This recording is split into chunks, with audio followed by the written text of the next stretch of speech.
जय माता दी दोस्तों, आप सभी का स्वागत है हमारे यूट्यूब चैनल में। दोस्तों, सितंबर का महीना ग्रहों के दृष्टि गोचर की वजह से बहुत ही महत्वपूर्ण महीना होने वाला है। ज्योतिष शास्त्र में पाप ग्रह के रूप में माने जाने वाले ग्रह केतु ग्रह लगभग 1.5 वर्ष में अपनी राशि परिवर्तित करते हैं। केतु और राहु दोनों ग्रह एक साथ ही राशि परिवर्तित करते हैं और हमेशा वक्री होते हैं, यानी हमेशा उल्टी चाल चलते हैं। 23 सितंबर को केतु का राशि परिवर्तन होने वाला है, जो ज्योतिष की दृष्टि से बहुत अहम होने वाला है। केतु मंगल की राशि वृश्चिक राशि में गोचर करेंगे। अभी केतु धनु राशि में चल रहे थे पिछले 18 महीने से, और अब केतु अगले 18 महीने वृश्चिक राशि में रहेंगे। देखिए, ज्योतिष शास्त्र में केतु और राहु दोनों को ही छाया ग्रह माना जाता है। कहा जाता है कि अगर केतु एक बार बिगड़ जाए तो ज़िंदगी को नर्क बना देता है, और अगर देने पर आए तो गरीब को भी राजा बना देता है, गरीब को भी गद्दी पर बिठा देता है। ये जो राशि परिवर्तन होगा, ये सभी लोगों के जीवन में कई तरह के परिवर्तन लेकर आएगा। केतु को छाया ग्रह इसलिए कहा जाता है क्योंकि इसका जो वास्तविक रूप है वो है नहीं, ना तो इसका कोई अपना वास्तविक रूप है और ना ही आकार है। ये मोक्ष, अध्यात्म और वैराग्य का कारक ग्रह है, एक बड़ा ही रहस्यमय ग्रह है। केतु यदि कुंडली में शुभ होता है तो उस व्यक्ति की कल्पना शक्ति को बढ़ा देता है। व्यक्ति बहुत कल्पनाशील हो जाता है, और उन कल्पनाओं को अपने जीवन में किस तरह से आप वास्तविकता में लेकर आ सकते हैं, ये आपके ऊपर डिपेंड करता है। लेकिन अगर ये अशुभ हो तो बहुत परेशान करता है। धनु राशि में ये उच्च का होता है, मिथुन राशि में नीच का होता है। अभी तक ये धनु राशि में चल रहे थे और अब वृश्चिक राशि में होंगे। वृश्चिक राशि मंगल की राशि है, और जो केतु है वो मंगल के ही छाया ग्रह भी माने जाते हैं। तो अब जो ये परिवर्तन होगा, इसका प्रभाव कर्क राशि के लोगों पर किस तरह से होगा, उनके जीवन में किस तरह के परिवर्तन देखने को मिलेंगे, किन चीज़ों में उनको लाभ होगा और कहाँ उनको सावधानियां रखनी है। साथ ही वीडियो के अंत में जानेंगे जो केतु के उपाय हैं उनके बारे में, जो बहुत महत्वपूर्ण हैं और आपके बेहद काम भी आने वाले हैं। तो वीडियो शुरू करने से पहले आपसे निवेदन है, अगर आप हमारे चैनल पर पहली बार आए हैं तो चैनल को ज़रूर सब्सक्राइब कर लें। पास में जो घंटी का बटन है उसको दबा दें, ताकि हमारी आने वाली सभी वीडियोज़ की नोटिफिकेशन आप तक पहुंच सके। दोस्तों, कर्क राशि की हम बात कर रहे हैं। कर्क राशि के लोगों के लिए केतु का जो गोचर है वो पंचम भाव में होगा। पंचम भाव प्रेम का भाव, बुद्धि का भाव, संतान का भाव, इंटेलिजेंसी का भाव। तो यहाँ आपको कुछ चीज़ों में बेहद सावधानी रखनी होगी, उनके लिए उपाय भी आपको ज़रूर करना होगा, और कुछ चीज़ों में आपके लिए अच्छा रहेगा। सबसे पहले तो देखिए, क्योंकि ये प्रेम का कारक ग्रह है, तो केतु के इस राशि परिवर्तन के कारण जो प्रेम संबंध में है उनमें खटास आ सकती है, कटुता आ सकती है। आपके अंदर ये क्रोध को बढ़ा देगा, और उस क्रोध की वजह से आप दूसरों की बातों पर ज़्यादा ध्यान देंगे, दूसरों की बातों को ज़्यादा महत्व देंगे, और किसी तीसरे की वजह से आपके प्रेम जीवन में परेशानियां हो सकती हैं। तो आपको थोड़ा सावधानी ज़रूर रखनी है।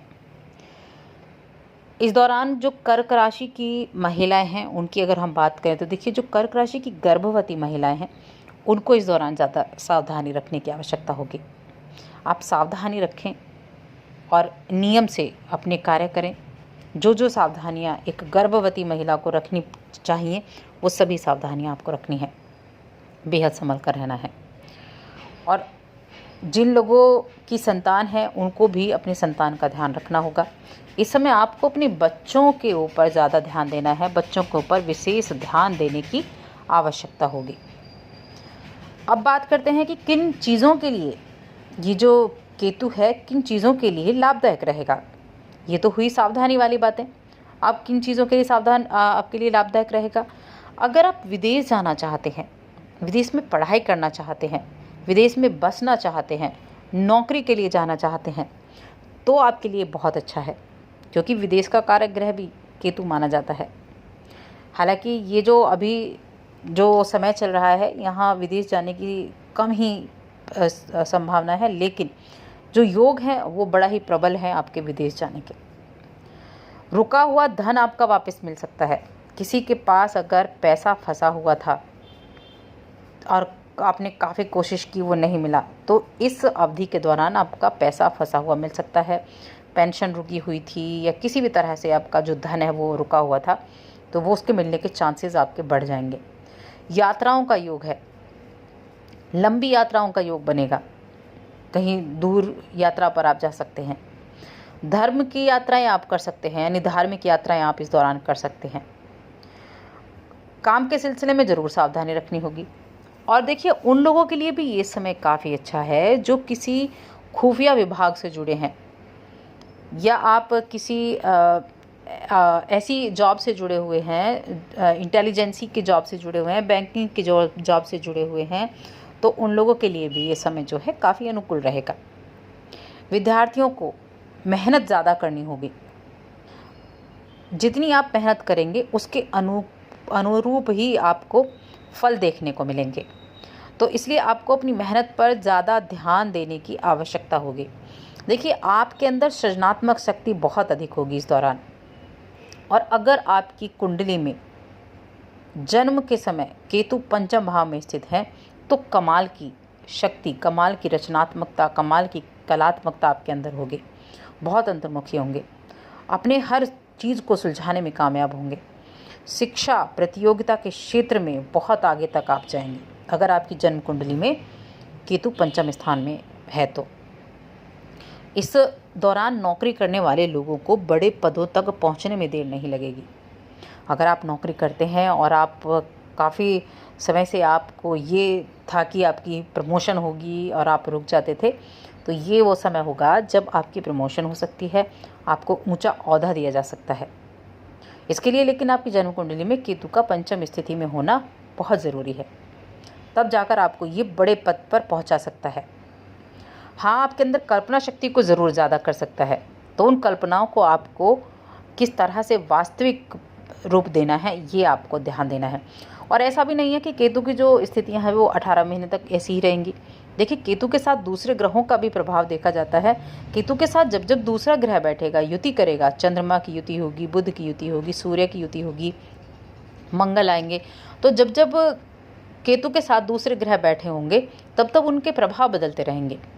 कभी बहुत अच्छे प्रभाव होंगे, कभी अचानक से धन देने वाले प्रभाव होंगे, कभी सावधानी भरे प्रभाव होंगे। तो उनके जो प्रभाव हैं वो इन 18 महीनों में परिवर्तित होते रहेंगे, जो हम आपको समय समय पर बताएंगे। लेकिन अभी आपको उपाय ज़रूर करने चाहिए। और अगर हम केतु के उपायों की बात करें तो देखिए, केतु का जो सबसे उत्तम उपाय है वो है गणेश जी की आराधना करना। बुधवार के दिन गणेश जी की आराधना करना आप शुरू कर दें, बहुत उत्तम उपाय है। इसके अलावा आप कुछ दान कर सकते हैं, ये भी आपको बुधवार के दिन शाम के समय करने हैं। जैसे काला कंबल दान कर दिया, तिल के बीज या तिल का तेल, या फिर 7 प्रकार का अन्न या केला, इस तरह के दान अगर आप करेंगे तो जो इसके केतु के अशुभ प्रभाव हैं वो दूर हो जाएंगे। तो दोस्तों, और अधिक ऐसी जानकारियों के लिए चैनल को सब्सक्राइब कर लें और हमारी इस वीडियो को ज़्यादा से ज़्यादा लाइक करें, शेयर करें। धन्यवाद।